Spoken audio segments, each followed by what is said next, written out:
card or business card, just in case you have questions. I do have a session right after this one at 10:45 upstairs in Trinidad, so I'll be like zipping there as quickly as I can, but I don't want you to feel like you can't ask the questions. So it has my contact information. It's on here as well. This web address is to like a Google Doc where I put all of the information, so the things that are on the slides, like the tool, how you can use it, links to like videos. There's some discount promo codes that are in there as well. So if you just get a picture of that and then go back to it later, you can access everything. Like there's a Nearpod upgrade for 3 months, and there's a CoSpaces code where you can get, I think it's 30 days of 100 seats with the Merge Cube add-on. So those are in there, and I think there's one more in there for another tool for 3D Bear. But if you go to that, it's my Google Doc. And if you have questions, like I said, you can contact me at any time. I'll get back to you. I'm going to bring these around.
It is. Okay. Because it says TCA and Really? Yeah. It's the same. It's same, but I didn't see anything of the, you mentioned something besides Nearpod. What was the other thing you mentioned? The CoSpaces code. Yeah, I did not see that. Sorry.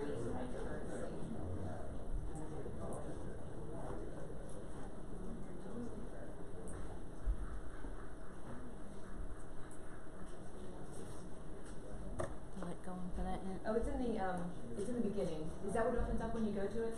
No, No, I'm going to it say of the goes to the recording light. slideshow. That is so weird. So it's not, it says it's going to be a doc, but then it opens in the slideshow. Well, hey, you know what? You'll see I make a lot of mistakes. Well, if we didn't tell you, you wouldn't know. I know, exactly. That's what my students are like, don't you know everything? I said, no. Definitely not. Please tell me if I'm making mistakes. So this should go much better. That'll teach you about Nearpod. There we go. Retake this.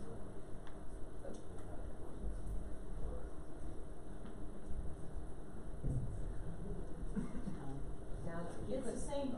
Really?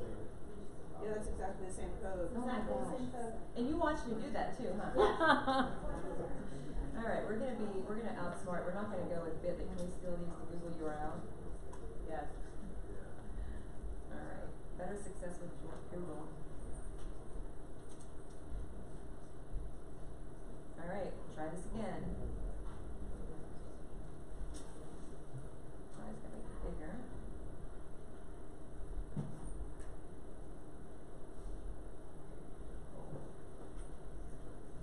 All right. Third time, fourth time. Might be a charm. You saw me do it. Yes, we do. Technology, there's like a cloud that goes over me sometimes, and it just totally. My first time presenting at Pete years ago, the Wi-Fi did not work. Imagine that. Yeah, you spit awful. I know. So All did right. that one work? I hope. Yes. Yay! Okay, so then when you go to that one, you'll see it's in the beginning. Okay, thank you. All right, good morning. And welcome to AR, VR, immerse learning in the classroom? Yeah. It says it right there, student learning in the classroom. Okay, you know the spiel. Please turn your cell phone ringers off. File regulations, everyone has to be in a seat. Please, if people need to sit down, move your stuff so they can get in. If you're plugging anything in, just be careful. They may get tripped over, or your device may be hurt in the endeavor. Act 48 credits are available on the PEC website. And now present, it's Rochelle, isn't it? Rochelle. Oh, yeah, Rochelle. It's okay. Thank you. She's really good. No, you can't do that. You are. Good morning, thank you for coming. I am Rochelle, and I teach Spanish and STEAM in the school, Riverview High School. It's about like 10 miles from Pittsburgh. I've been teaching there for, I think this is my 22nd year there. You kind of lose track, like the more years that you are there. But in the time that I've been there, I've taught French. I've been teaching Spanish for the last probably 8 years, and I also teach a course to 8th graders in STEAM. And the first time I taught it, like we got a makerspace grant in my school, and the principal called me in and he said, you know, we're going to go from STEM to STEAM, you teaching foreign languages, you'll be the A in arts, and you're going to teach hummingbirds. And does anybody know like what that means when I say it? Hummingbirds? Yeah. Okay, did anybody imagine like the hummingbirds on the feeder outside? No. Oh, because I did back then, but I didn't tell him. I was like, okay, and then I went and I Googled it and I figured out like it was not what I had thought. So for the first year I taught that, and I got really confident kind of learning from students. And I was ready to go year 2 with knowing how to teach them the hummingbirds. And he said, well, we're moving that, so what do you want to teach? And I said, well, I want to kind of teach everything, because as an 80s kid, which I always say, I love technology. And so he said, well, what kind of things? I said, I don't know, like digital citizenship, basic things like comparing old technology to new, augmented virtual reality, artificial intelligence. I started naming all of these topics. And so that's how I started to kind of teach what I'm teaching now, a big part of which is the AR, VR. I will say I am not an expert.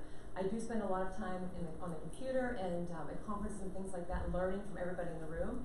But a friend of mine is Jamie Donnelly. If anybody is on Twitter chats, anybody know Jamie Donnelly? She wrote the book Learning Transported. She did a webinar for PACT, but she has, and I have the information in there as well, but she has a chat. It's AR, VR, and EDU. It's on Wednesday nights from 9 to 9:30 Eastern.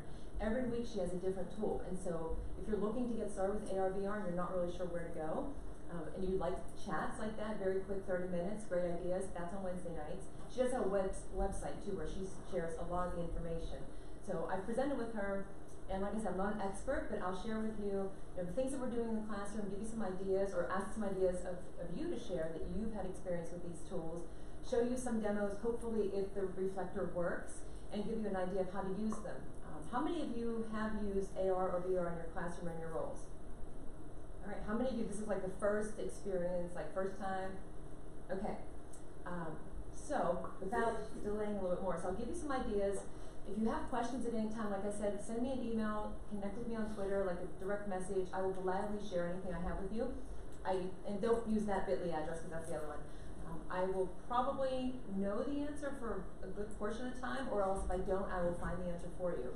So for today, I want to focus on like, what's the difference between AR and VR? In your experience, have you used it? Like if somebody says to you, it's augmented reality, like what's the first thing that comes to your mind? Anybody think? Like what pops in your mind?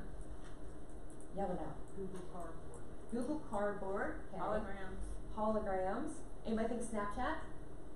No. Anybody walk around looking for Pokemons? Yeah, like that's the biggest one people will think of. So that's augmented. So you can still see your environment around you. So we'll distinguish on the next one. And you got the virtual reality where you have the headset. So I have some up here as well where you're fully immersed in it. I'll share some images from my classrooms and projects the students did. And then a lot of the time, like they were learning so much faster than me. I created some things that I felt pretty proud of, and it took me like a long time. And then they went in class and they did it and they were finished. I'm like, how'd you do that? And it was awesome because a lot of times they would say, well, I don't understand why this is like giving me an error code. And I didn't have an idea. You know, if I only teach them what I know, that's really limiting them. So I think the idea is kind of just to get them started and let them like run with it. That's kind of been a better practice for me. And what I've noticed too is you have them developing all of these other skills, which I'll talk about later. You know, working with their peers, collaboration, stepping in and becoming like leaders in the classroom. So there's all of these like perks that kind of came with it after the fact. So if you define them, and I'm not used to standing in front of microphones, so if I move a lot, forgive me, but I'm used to having like mobility, especially with the iPad. So augmented reality, you can still see your environment. So if you are looking for Pokemon, you're like, there's one over there in that corner, you can still see the wall, you can still see the people, and you're not kind of like totally immersed in it. So usually you use your phone, you can look through a viewer, you have the iPad, and I'll show you some examples here. But VR, typically, you are immersed. Now some students will, or adults will get sick because of that feeling like it's so close to you. Does anybody have any students like that? Like I have students that will say, is it okay if I just look on my phone? Absolutely, because everybody responds differently.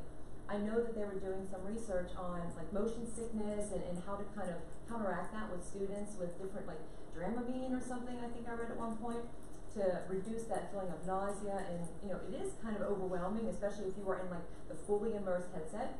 So this one is from Merge, it's nice and comfortable. And then anybody have an Oculus Go or heard of the Oculus Go? So this one it's pretty amazing. It's a standalone, so you don't have to put your phone in it. You can watch Netflix, you can get all of these interactive experiences where they're right in front of you. You control it with this, and you can actually have meetings in VR. So my friend Jamie was in Texas, another friend was in Virginia, and we were like all in this space where if you like moved around, you could see the room around you. You can put your own pictures in for your decorations, and we're like playing a game. You have an avatar. You can hear the voices like right in your head because there's speakers with it. It's like really an amazing thing. When I took it to my classroom, the background I have is the Golden Gate Bridge. And so a couple of my 8th graders were like, let me try that. So they put it on, and they're like, this is amazing. Like, wow, I can see it so clear. And then they looked down and they screamed because they were on the side of a mountain. I mean, like, they literally screamed so loud. And even though you know the ground is underneath you, it's so immersive and it kind of really pulls you in that it's hard to distinguish. I know I used at Plum High School out by where I live, they had the HTC Vive, and so that has like controllers, and there was one called Plank. Has anybody ever used that? Like you are on a skyscraper and there is a plank, and the goal is for you to walk out to it and get whatever the object is. And so like things are flying around, there's like helicopters, and you see all of the skyline in the skyscrapers, and you know the ground is there, but you are like shaking, so it's so immersive that you're in. And then there's mixed reality, which is kind of like you mesh the two together. So you know your surroundings, but you're kind of interacting with that piece, and you can see around it. But a lot of times, like what they're using that for, I've seen is like in the medical field, technology, in the military, they're doing different trainings with that. So it kind of pulls both worlds in together.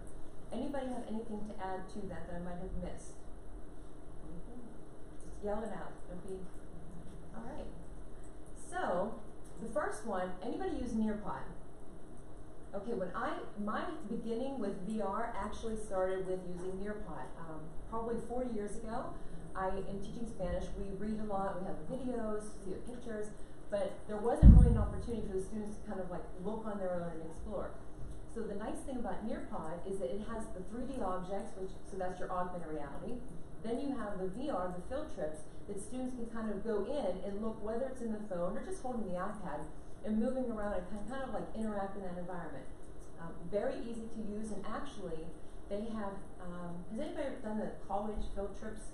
They have all these VR tours. It doesn't matter if it's science or history or English or math, chemistry, tons of ready-made lessons available in the library. You can even search it by like the virtual tours, the 3D objects. Has anybody had any experience with Nearpod where your students were like, wow, this is like so much better? Anything? You'll have to call on somebody, Dana. If I know you, you're in trouble. Yeah, they definitely enjoyed like being able to see different spaces all around, like see the 360-degree views versus just the flat image. Right.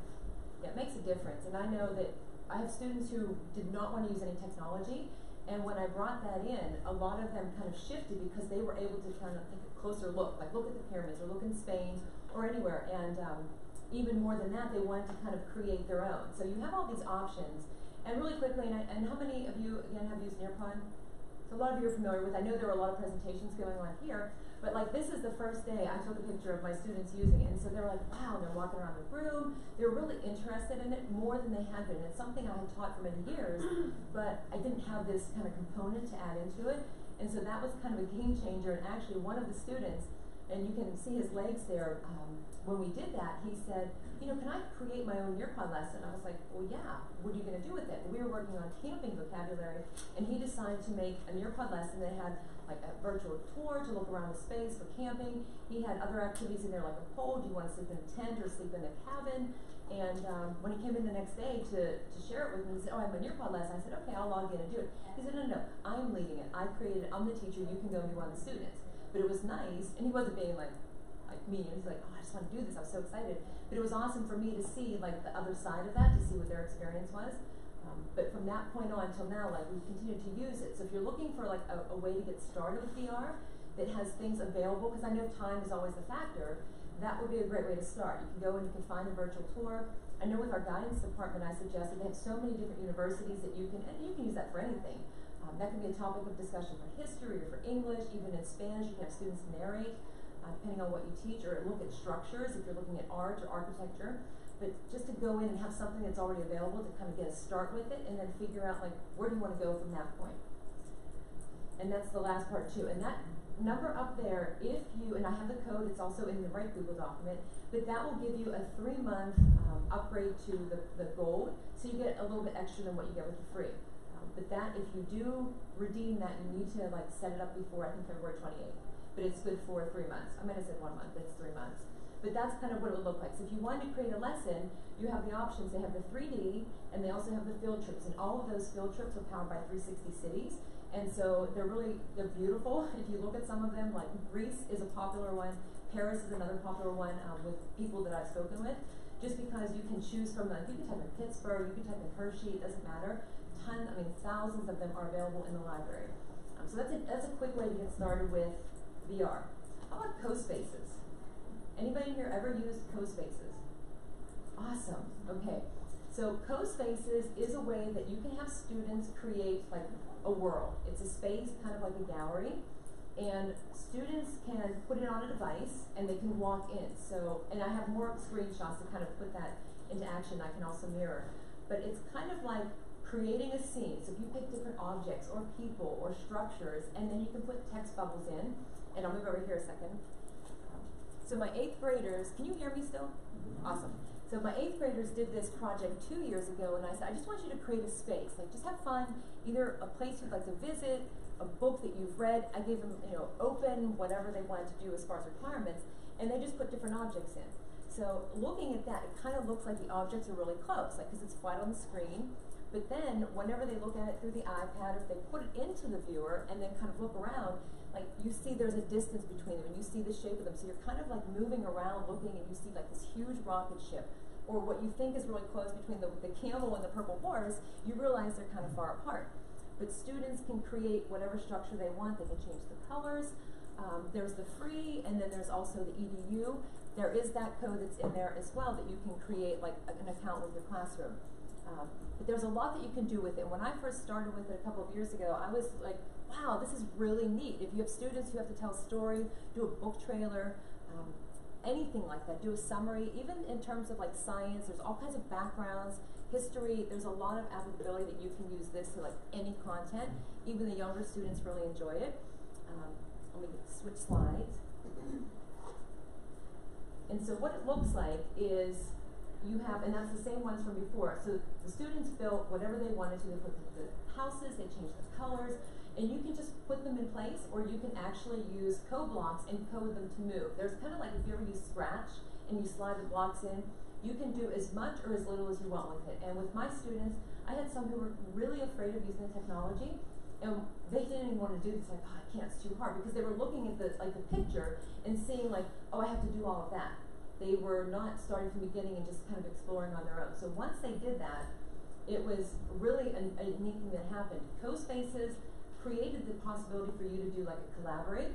So you can assign students to be on teams, and you can have them work in the same space. Which, if you've ever done the Google Slides and you see somebody's like working on the same document or slides as you, and you can kind of like delete stuff or write a comment, it's amazing what technology does. But what they did is, in the 8th grade class, I had 4 students working together, and they each had their own space, adding objects. And of course, once in a while, a couple of them would like pop a character onto one or move the character on the screen on another one. But in Spanish, my students were like, how come we don't do that AR/VR stuff? And I didn't have an answer for it. I was like, I don't know. And they said, well, it looks like so much fun. Can't we do it? And I went, okay. So I came up with a project where they would narrate an experience from their childhood. It had to be in past tense. And then we did like random vocabulary to review. And they had to come up with a theme song. Like if they could pick one theme song, what would it be? We threw all the cards into this pile and then divided them up. And then the students had to create a story using the vocab from the chapter, the other random words that they got that weren't necessarily the ones they chose. And then they had to put all of that together into kind of like a song to remember the vocab based on the theme of the song they got, which again wasn't one they anticipated probably. And what they did is they could have uploaded their own audio and recorded it so it played, or they could have used some other kind of an app to kind of distort their voice. Because some of the students were like, well, I don't really want to talk. Like, does it have to be me? And I said, no. I said, you can find a way to do it. And some of them actually did sing the song to like Feliz Navidad or some other random song that they had chosen. And they remembered the content so much better because they were creating and they were really thinking like, how can I put this into a scene that's going to represent the content, the vocabulary, and everything else it has to.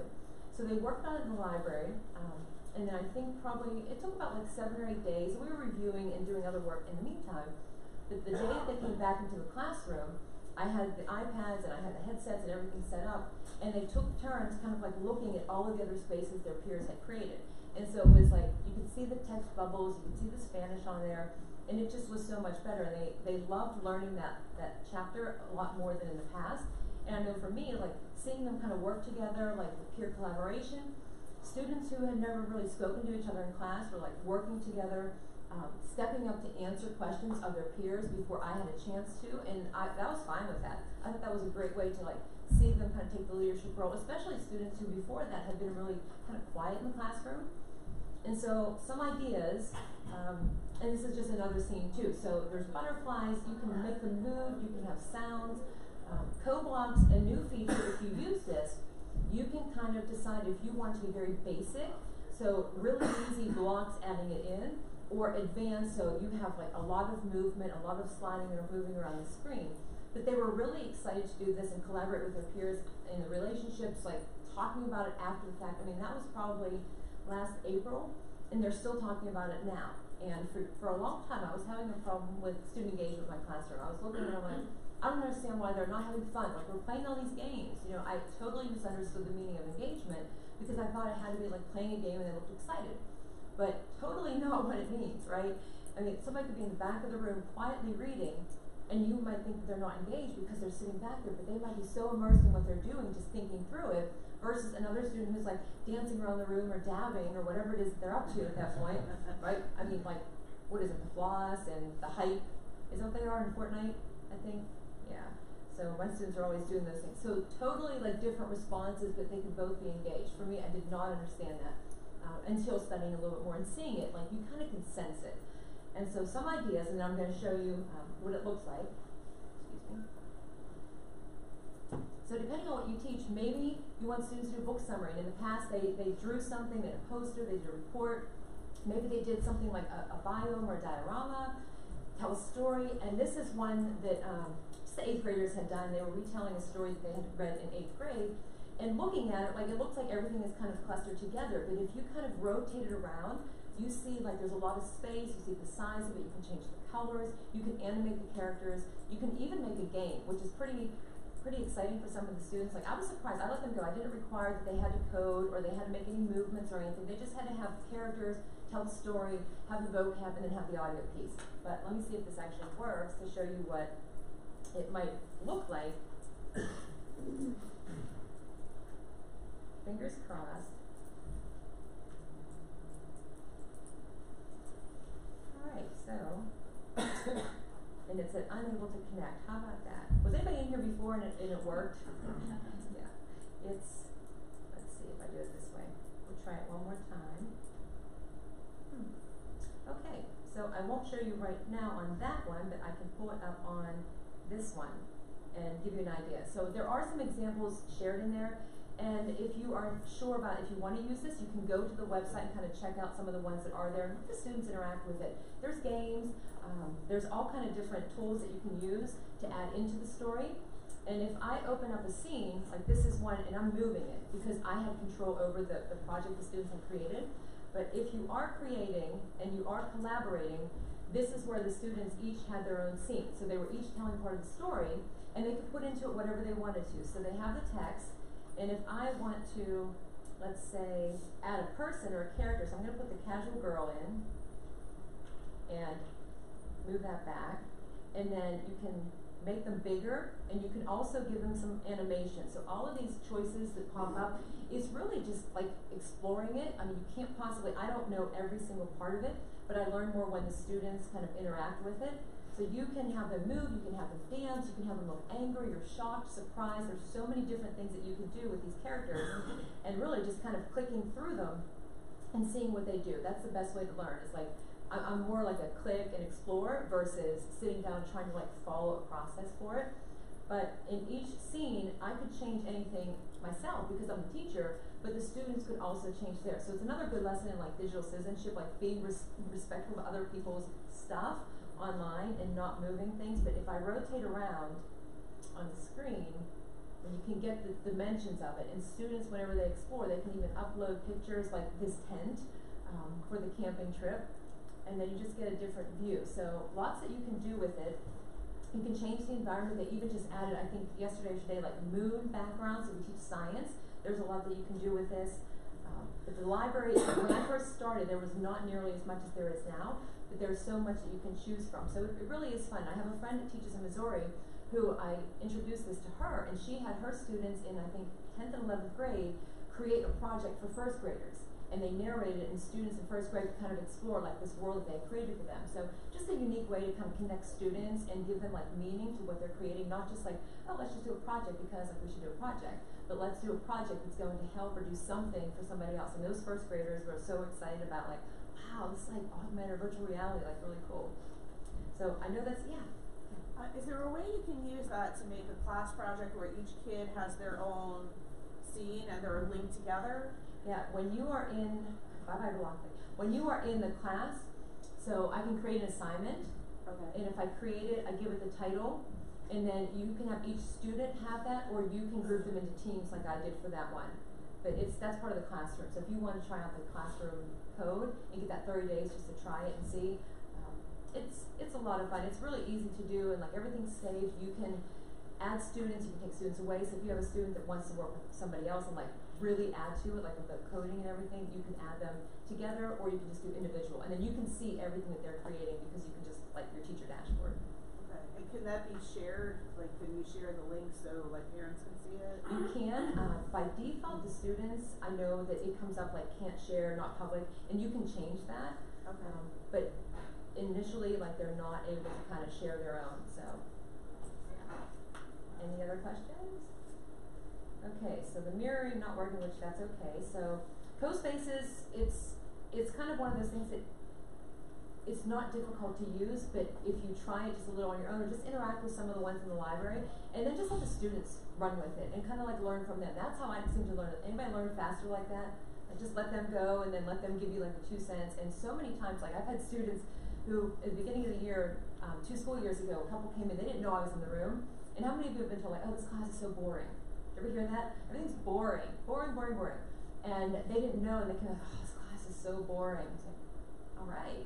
And so we had to talk about it, and then we did this, and the CoSpaces, and we did one other tool, and I noticed that they were like helping their classmates, and 2 days after that they came in, and I said, oh, I've been meaning to talk to you. And they said, oh, are we in trouble for saying it's boring? I said, no, actually, I was wondering if you would be interested in kind of like helping in the class, because it's just me and I have like 22 students. And they said, seriously? I said, yeah. I said, you like caught on so quickly that like, why not? I said, you don't have to. It's like no pressure. They're like, oh yeah, we can do that. And they were just like walking around the library, like, anybody need help? Like, it was pretty neat to see, like 8th graders. But it was funny that they initially thought they were in trouble for saying it was boring. Like, no, I mean, I'd rather you not say it's boring, but nothing is exciting all the time, right? Okay, Figment. Anybody ever heard of Figment? Oh yeah, have you used it? I thought you were talking about the animated character. Oh, from Epcot? I'm sorry. From Epcot? Yes. Oh, I love him. Yes. That's the only reason I would go to Epcot, that in Paris. But that is the initial, just like the hummingbird was like on the deck, the Figment, I'm like, oh, the dragon. So, but it is also fun. And color, no, it's totally fine. So Figment is pretty interesting because it's AR and it's VR. And what you can do, and of course, if the the mirroring will work, but I do have backup plans, kind of. You can create objects in your world. So I could put like a big chicken in the room, and it could be dancing, and then you can put all these other layers around it. You can have it snowing, you can create portals, you can record it. And so if I put an object in the room, like last year at, over at the hotel, I did the innovation station. So this is kind of the setup there, so I took a screenshot, so you can see the carpet and the walls and all the tables, but then I put the dancing, I guess it's a turkey, I keep calling it chicken, dancing turkey, so he was kind of dancing in the air, it was snowing in the room, and so like realistically, even though it's snowing now, could it be snowing in the room? No, so you can still see the room around you, and that's the AR component. However, they have portals, and if you know what portals are, you create like a portal where you walk up to it, and you kind of go into it, and you look around, and then all of a sudden you're in a beach, or all of a sudden you're out at some park or in the middle of town. You can even take your own 360s and upload those into it. But it's pretty easy to do, and actually the first time I showed my students this, I said if you have room on your phone and you have, at the time, an iOS, I think 6 or above, you can get the app. It was not Android yet. Well, before I could really get all of that out, they had already added it onto their phone, and they were like this, looking at me and laughing. I said, what is on my head? And they're like, nothing, I can totally tell, because it was a dancing cupcake on my head. But they were like, wow, that's amazing. I said, it's not Snapchat, it's not Pokemon Go. So you can create scenes, and the potential for this is like pretty awesome, because no matter what you teach, if you have elementary school, middle school, whatever the content areas that you teach, even with teachers, like you could do this for PD and create something fun, like walking around the school and just introducing somebody to the environment, but you can record it and add your own narrative behind it.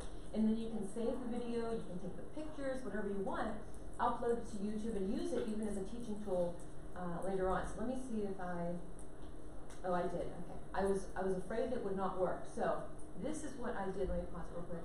I did on my street, my neighbors were like, what is she doing? Which, that's okay. So clearly there's not a dancing cupcake in the middle of my road.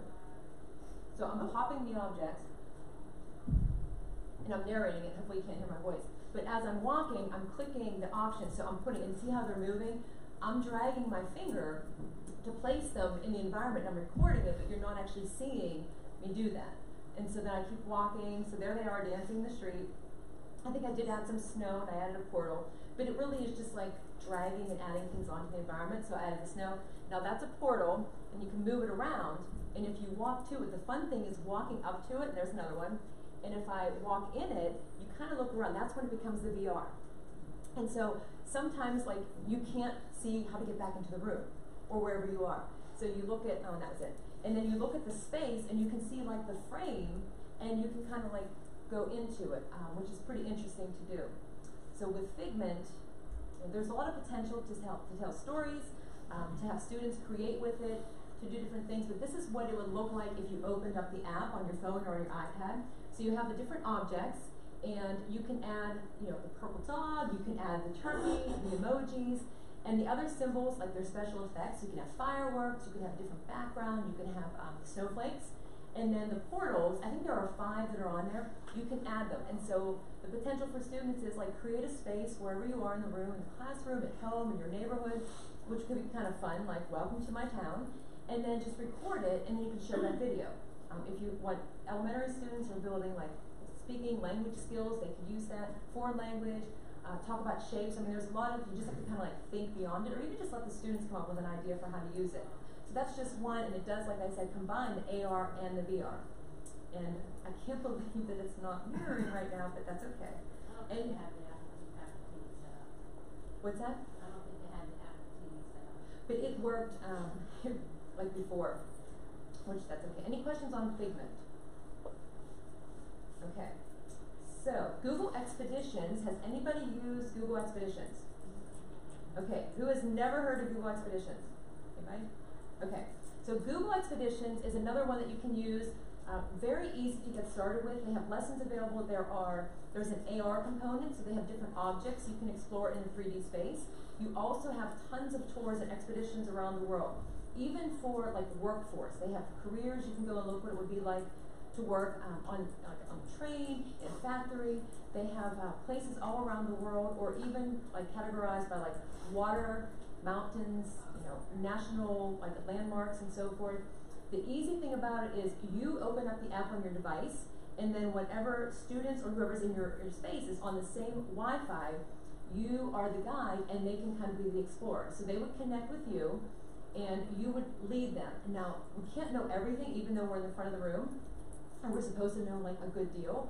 But the nice thing about it is within the lesson, within the expedition itself, you have all of the script that you can just read. So you can tell the students, okay, look in this direction, and as they look, there's all these little smiley faces that kind of move across your screen to show that they're looking there.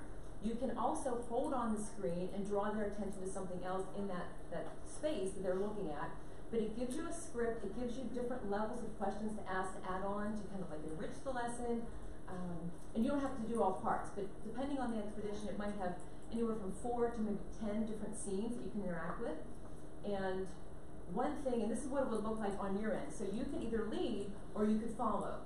I have had students who said, you know what, I want to lead. And I said, okay, so they just read through it, and it was interesting listening to them kind of narrate it. Better than me, because the more that I read some script, it's like reinforcing in my mind, but when the students are reading it themselves and like interacting with that, they're retaining it more than they would if they were just listening to me. So you lead, they follow, and you just, like I said, you click and you hold if you want to draw their attention somewhere else. They can use the viewers, or they can just do it on their phone. I did have some students who said that they kind of just didn't feel well looking at that because it was so close and if you move too fast, which, and they're fine. They're like, is it okay? I'm like, absolutely, it's totally fine. And the teacher notes do help you really get started quickly. So if you're looking for some ways, Nearpod, definitely a great way to get started because of the lesson. Figment is easy if you want students to be the creators, or you can have fun creating for yourself and then use that as an instructional tool. The expeditions also, because everything is available. How many of you say, oh, I have so much, there's never enough time? Like all the time. The nice thing about all of these is there is a starting point. You can at least go to it, try it out, and you might decide, I don't really like that. My students didn't really respond to that. There's plenty of other options out there. I just want to make sure I give you enough that if you feel like, you know what, I'm going to start with Nearpod, use that for a while, and then we'll give Google Expeditions a try. But if you really want to get the students more immersed in what they're learning and how to explore it, that is an easy way to get started. How many of you, anybody use Google Street View? Anybody ever take a 360 using that? How did it go? Great. Yeah? It's really easy. Really? You just need a little bit of time. Yeah, because you follow You follow the dots, so you have to patch it all together. But yeah. Every once in a while you get blurred lines if you're not steady with the camera, but right. As a free option, it's a really easy tool. Yeah, it is. So if you try that on your phone, like if we had time, I would say, oh, go out and create a 360. Or go take your own picture, and you do follow this little yellow bubble. And I guess there's I tried it, it did not go well. I did it in my classroom, and I never keep the pictures, I just use it to teach my students. So I had a group of students who were in the front of the room, and they were kind of just sitting, and when we looked at the picture, the one girl's leg was over here, leaning, and then her arm was way across the room attached to the side of a desk, because I didn't stitch it together. And then the ceiling was all distorted.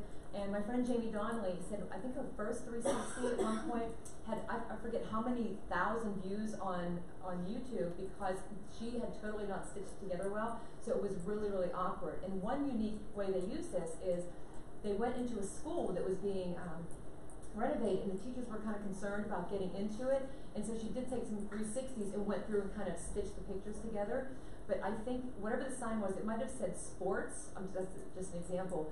And she didn't do it kind of as smoothly on that one. And so when the picture came out, I think it left out let's say the letter P, and it said the school sorts. And the principal was like, oh my gosh, did they spell the name wrong on the wall? And she's like, no, I wasn't smooth enough in my stitching.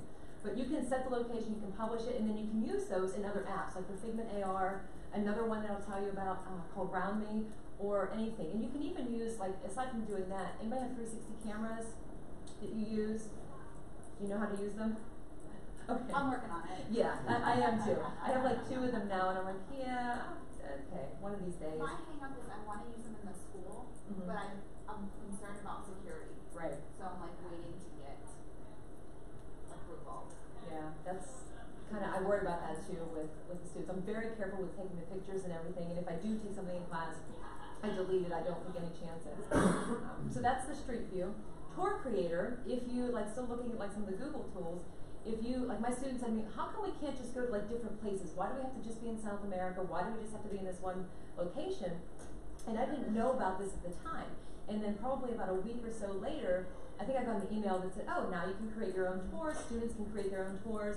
So then you can just go onto it, you can look at the tours and things that are available, and then you can search and add your own and create your own tour, like, across the world, wherever you want to go. So if you teach history and you're looking at, like, where great battles took place, if you're teaching science, you're looking where discoveries happened, or like elementary school, you read a story and they're talking about, like, different places in the world, you can kind of create this tour for students, like a more authentic kind of representation to share.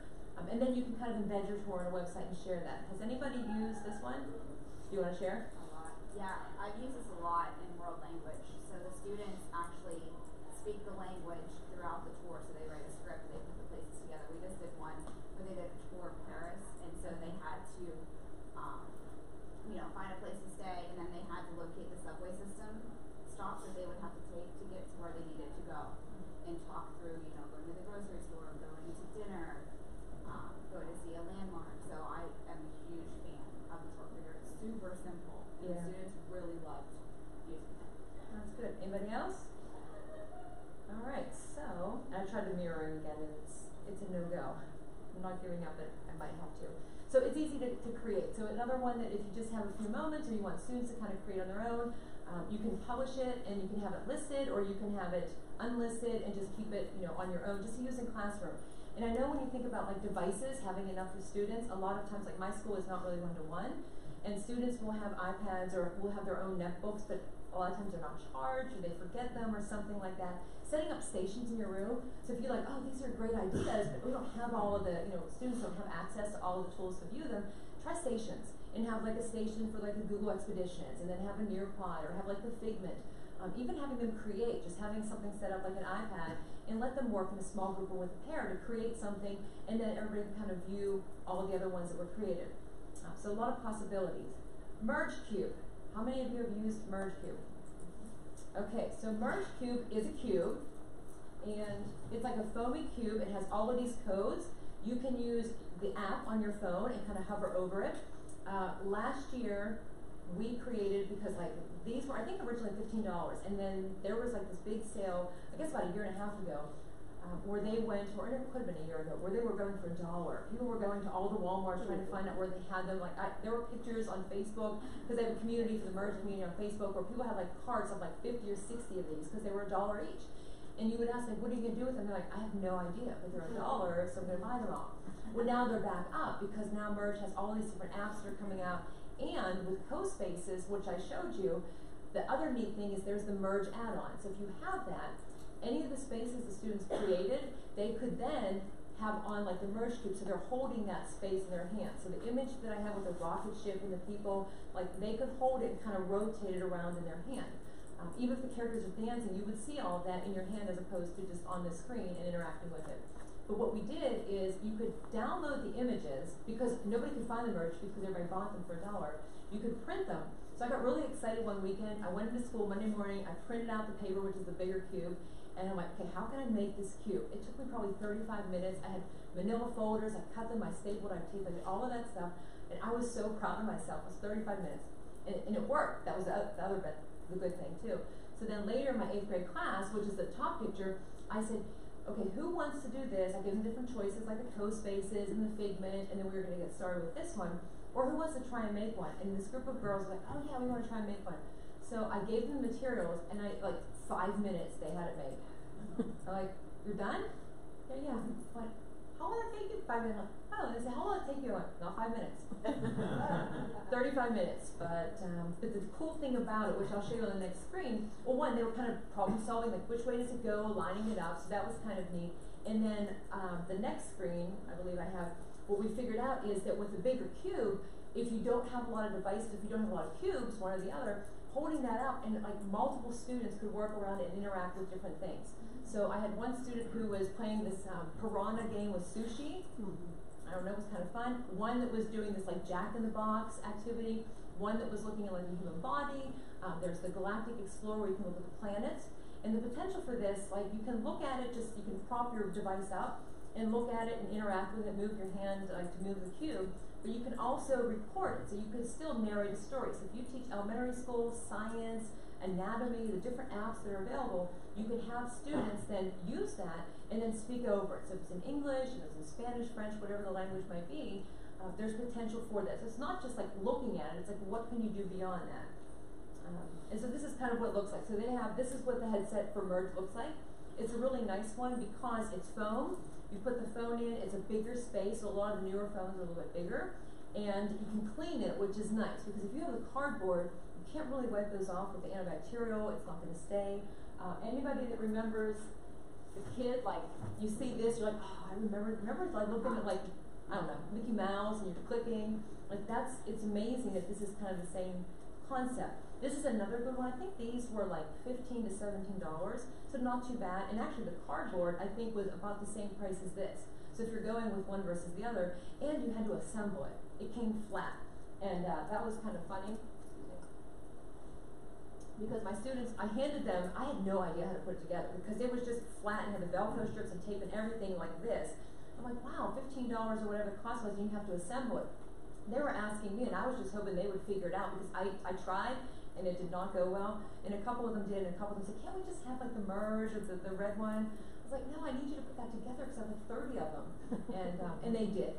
But if you're looking for something like sustainable, probably like the foam. And I was actually at Merge headquarters last week when I was in San Antonio, which I didn't even know they were there.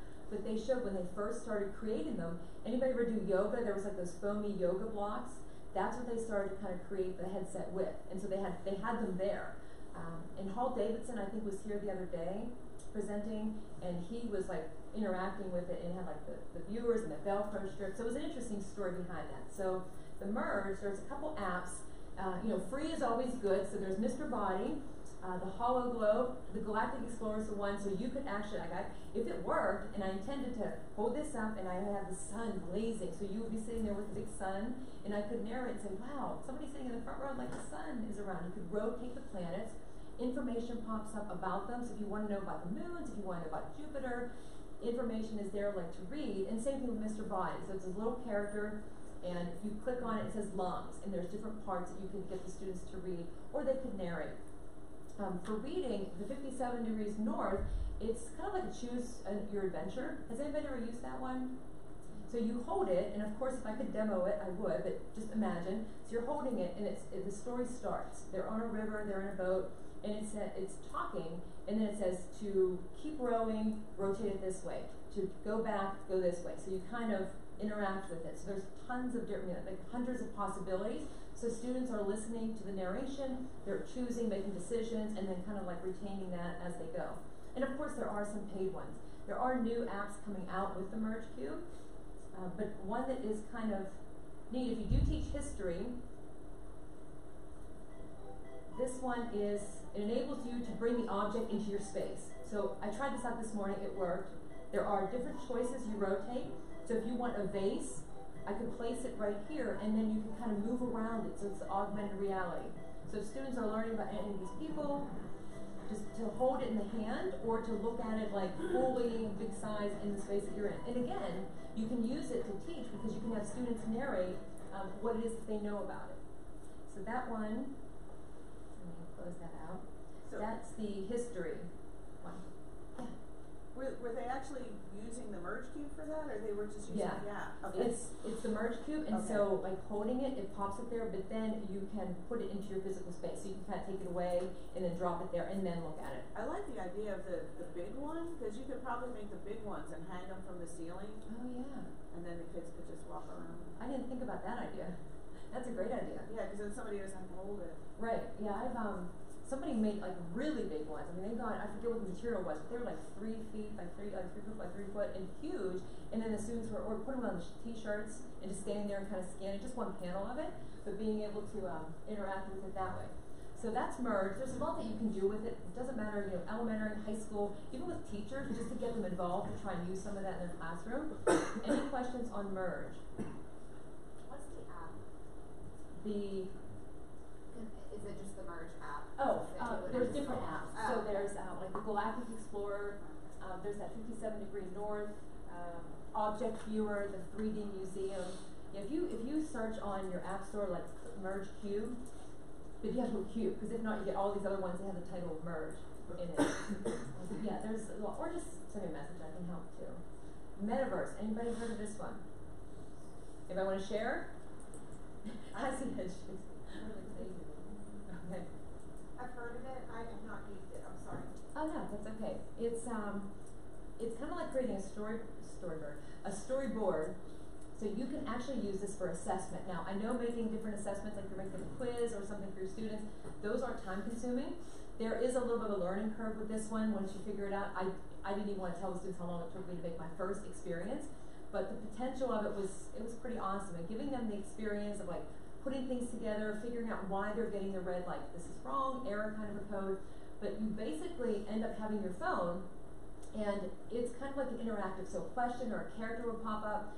You can have a 360 video in it. There can be like a portal that you walk into. I know a lot of students were so excited about seeing Ready Player One, and there was a portal with that. There was a Star Wars, there's different sounds, but you create a story that kind of goes across. So I'll show you on the next screen what that looks like. So students would create some kind of a prompt. So it might say like, hey, how are you feeling today? And then they have the buttons where somebody would choose. And so based on if they say, oh, I'm feeling great, it would connect to some other part in the story. Or I'm feeling like not so great, it would go to do something else. Possibilities are, you could have somebody watch a video. They have Google Vision where it says, I want to see a smiling face, or a cat, or a dog, or some object. And it actually can like recognize if you are smiling or not, because it's kind of a block that's built in there. It seems like so complex, but honestly, if you give the students a chance to figure it out, and they have like videos, like really short 1 to 2 minutes on their YouTube channel that kind of take you through the process. But adding things, as they go. So like this one had videos or portals. You can have it do a poll as well, but there are teachers who have created quizzes, and there's thousands of ones available on their website. So it's not like you really have to kind of like make your own. You can try it first with your students. And they do have a community on Facebook. So if you are on Facebook, there's like a merge community, a co-spaces. There's also the metaverse. And they're always available too. So you know how they have like if you have a question or comment, like they usually do answer fairly quickly. But for students, I had some who just created a quiz or interactive experience about sports.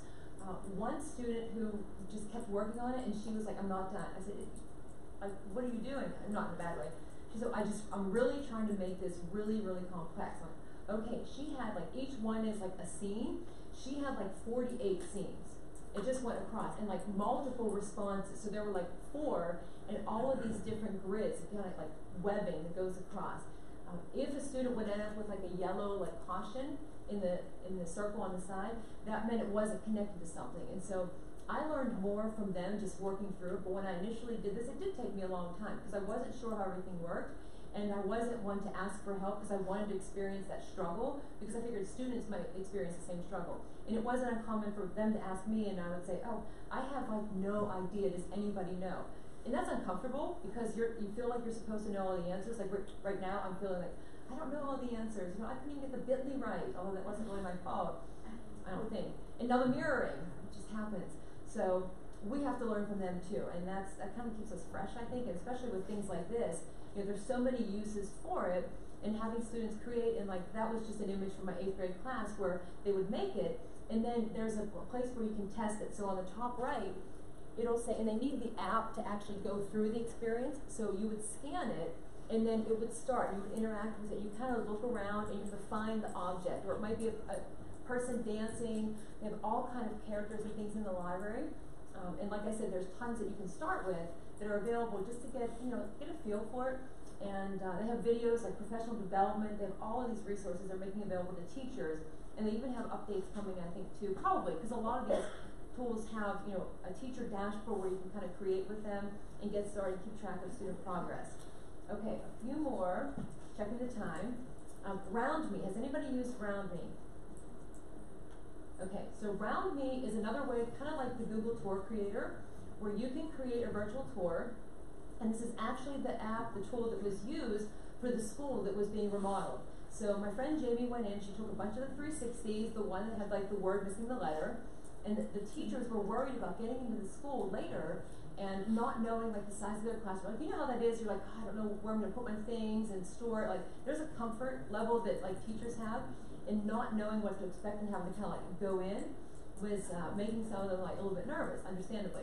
So what she did was she went and she took 360s of like the entry, some of the classrooms, different spaces, and then she created this place around me. And so as people would like go to it, they could look around and actually see in the building. And there were like, it was called directional sound. So you can put like text and give information. So if you're giving a tour, you can have like, if I'm walking in this room, there could be a focus point over there, and I get there and it says, oh, in this corner of the room, whatever happened. But you can hear a sound that kind of fades in and out to know that you're like getting warmer, or if it you know, goes off and decreases in volume, then you know you're like getting colder. But you can add your own 360s, and this is what it kind of would look like on the top right, where you would have the space, and here's all of the scenes of your 360s. And so you would, like a person using this would look, so if you, like a real estate agent, they use this a lot. It's not primarily for education. So showing the inside, like if you've ever gone on the house websites and you see like the virtual tour, they may be using RoundMe, or they might just be using something else that's kind of similar to it, but you can kind of click on the information and have text there. So if you wanted students to explore their town, you know, you get 15 free tours each month, and I mean, that's kind of a lot, like you don't necessarily, it's a lot to create, but it's pretty easy to add things into it as well, and you know, taking your own 360, adding it in, having students create. I know for one of the Spanish projects that we do, it's about like welcome to our town, and so they've done things like videos, and you know, they could totally use this, and that's something you could use, like you're narrating in English or even in Spanish, to share with people who are coming to your community, like share out like this is what the students are doing, and their skills that they need for the future, which is the other important part. Like, I want them to know Spanish, but what else can I teach them that's going to help them later on in life? Because we don't know. I mean, listening to the presentation this morning, I mean, it's crazy to think that the kindergartners now are like class of 2031. And so all of these other skills like collaborating, problem solving, you know, knowing how to use the technology is really important to do. Okay, so I have a couple more to show you. This is the chat that I mentioned, and one thing, how many of you teach elementary school? So there is this app, it's called, and I would have demonstrated it, of course, but it's called Catchy AR. And I'll play the little video on the bottom. I won't open it in full, but it opens up and you can input your own words. So let's say you have students who are learning different vocabulary words, or you can just have it do random words. It starts with 3 letters. So you walk up, you break the bubble, which is like the A with the bubble, and then the letters are in your space. So it's kind of like an active learning. So you have the students moving, bending, and you grab the letter and then you bend down to put the letter into the block. If you spell it correctly, on the bottom, it'll show up and they'll be like green. But if you're spelling it incorrectly, it shows red. So if it's wrong, you have to grab it and slide to the right space. If you get it correct, then you like, you know, streamers fly, and then it builds up to like 4 letters, 5 letters, and so forth. But you can add in your own words that students do. Yeah? Can you also change the background? Like, I know you said you're a Spanish teacher, but could you put a picture of a chicken and have an L, an O? On that one, no. As far as I know, no. It's just like that's the background. So, and also you're seeing, because it's augmented reality, you're seeing your space. So I might be like grabbing the letter above. I keep calling Dana. I'm Dana's head. Like, oh, there's the R. But it's kind of funny because if you're trying to, like, usually if you're the core, you're trying to reach it, like you're almost there, but you can kind of pull it in. But it's just your own environment. But it has that, like the letters floating in space, so it's the augmented reality. Okay. Yeah, because that would be kind of cool, what you said. So that's just a quick one. I have friends who, you know, their kids like to learn, they like the active learning, and so this is great for them, especially with spelling, and it's fun to kind of catch that and interact with it. So that's Catchy AR, and I'm going to skip to, let's see how much time.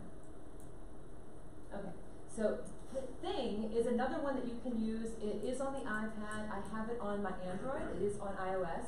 But you create your own AR spaces, augmented reality. You can add objects. They have an unbelievable amount. Like if you open it up, these are all of your choices. They have a library where they have like a dancing Hillary Clinton. They have flying elephants. They have dinosaurs. They have cars. They have a running pink donut that runs in circles.